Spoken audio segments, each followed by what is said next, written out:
The meeting with the emergency manager went well. We learned a lot about hazards, warning systems, and evacuations. I needed a break after Mom and I went over all that stuff with the rest of the family. Well, time to get back to it. Hey, Zach. What's next? Well, looks like next we have to put together an emergency communications plan.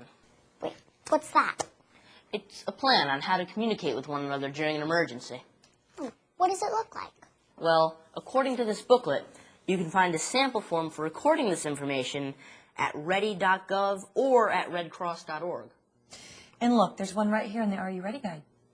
Looks pretty simple. We could even use a blank sheet of paper if we had to. Well, whatever we use, here are the basics it needs to cover. We need contact information for family members at work, school, cell. Hey, sounds like I'm making a cell phone out of this. Oh, we also need an out-of-town contact to call and let them know where we are and that we're safe. Why do we need that? Well, sweetie, it could be hard to get through on local phone lines after a disaster. For instance, you all might not be able to get through to me at work, so it's good to have an out-of-town contact. Like Nana. She would be our out-of-town communication link. Well, we also need to establish some sort of meeting location in case we get separated during an emergency. And we need the contact information for emergency services such as fire, police, and the nationwide poison control hotline.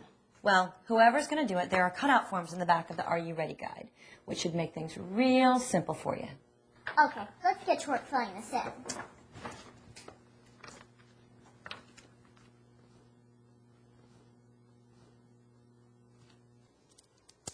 Well, looks like we're done. Well, it didn't take too long, did it?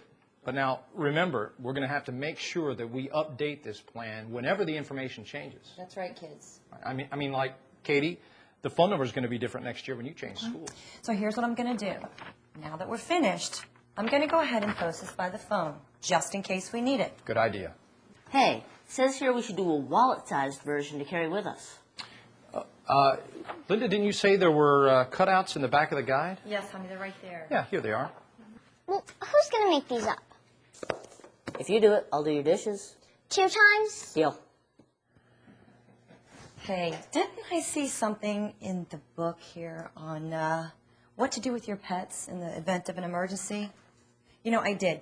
Here it is right here. All right, it says, families should call their vet, their animal control office, or an animal shelter ahead of time for information and advice.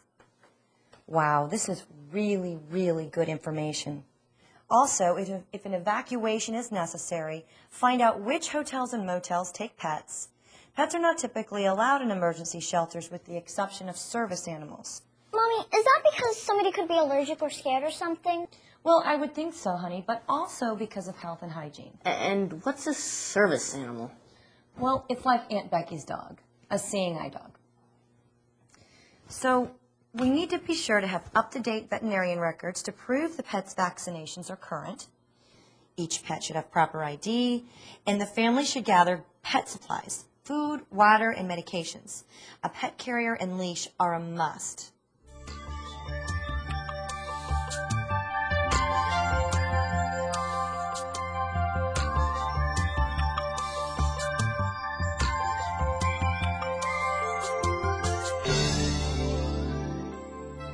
Before our plan is complete, there are some other things for us to do. Like what? Well, honey, it says here that we need to learn how and when to shut off our utilities. It also says that we need to learn how to use our fire extinguishers, install and maintain our smoke alarms, review our insurance coverage. Gosh, what about all my family files? Oh, well, those are important things. We have to store things like insurance policies, passports, all of our deeds, titles. All of that stuff has to be put in a safe place somewhere away from the house, like a safe deposit box. And most importantly, we have to keep copies of all of those documents in our disaster supplies kit. What in the world is a disaster supplies kit? It's a good question, actually. Zach, what does it look like? How big is it? Like a first aid kit? It's bigger than a first aid kit, but first aid items go into the kit. It's a container, it might even be 2 containers, that hold supplies your family would need to survive for 3 days.